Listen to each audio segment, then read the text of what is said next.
বাজেটত কিহৰ দাম কমিল আৰু কি সামগ্ৰীৰ দাম বৃদ্ধি পালে এই মুহূৰ্তত আপোনাক সেই খবৰটো জনোৱাৰ চেষ্টা কৰিছো যে বাজেট দাখিল হৈছে ইতিমধ্যে কেন্দ্ৰত নৰেন্দ্ৰ মোদী চৰকাৰৰ তৃতীয়বাৰৰ ক্ষমতালৈ অহাৰ পিছত মঙলবাৰে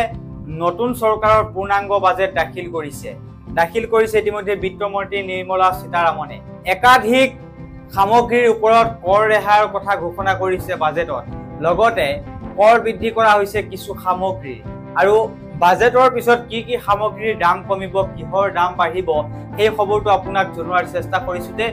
কি সামগ্ৰীৰ দাম কমিল কি সামগ্ৰীৰ দাম বৃদ্ধি হৈছে মোবাইল ফোনকে ইত্যাদি কৰি কি সামৰ দাম কমিছে এই মুহূৰ্তত আপোনাক সেই খবৰটো জনোৱাৰ চেষ্টা কৰিম যে কেন্দ্ৰত নৰেন্দ্ৰ মোদী চৰকাৰৰ তৃতীয়বাৰৰ ক্ষমতালৈ অহাৰ পিছত এয়া মঙলবাৰে নতুন চৰকাৰৰ পূৰ্ণাংগ বাজেট আৰু পূৰ্ণাংগ বাজেট দাখিল কৰিছে ইতিমধ্যে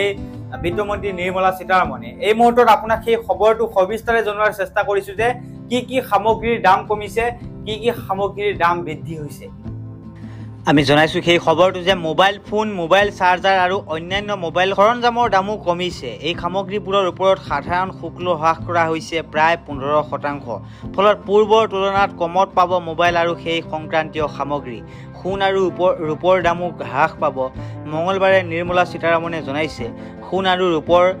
আমদানি শুল্ক 6% কমাই দিয়া হ'ব বিশেষজ্ঞসকলৰ বহুতৰ মতে ইয়াৰ ফলত সোণ আৰু ৰূপৰ দাম কমিব আৰু এই ধাতুবোৰৰ চাহিদা আৰু বাঢ়িব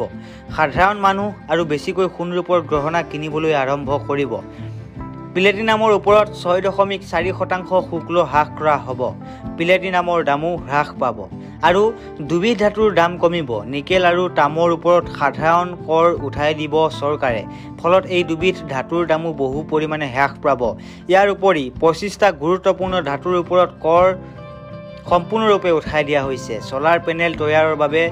ব্যৱহৃত সামগ্ৰীৰ ওপৰতো কৰ উঠাই দিব চৰকাৰে মঙলবাৰে বাজেট ঘোষণাৰ সময়ত সেই প্ৰস্তাৱ দিয়া হয় সামুদ্ৰিক মাছ আৰু অন্যান্য সামুদ্ৰিক খাদ্যৰ ওপৰত কৰ 5% হ্ৰাস কৰা হ'ব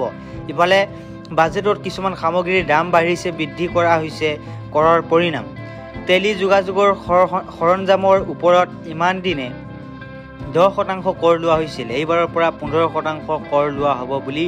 জনায় বিত্তমন্ত্ৰীয়ে বিভিন্ন প্লাষ্টিকৰ সামগ্ৰীৰ দাম বৃদ্ধি পাব প্লাষ্টিকজাত সামগ্ৰীৰ শুল্ক বৃদ্ধি কৰা হৈছে ইয়াৰ উপৰি এমনিয়াম নাইট্ৰৰ ওপৰত 7.5% পৰা 10% কৰ বৃদ্ধি কৰিছে কেন্দ্ৰই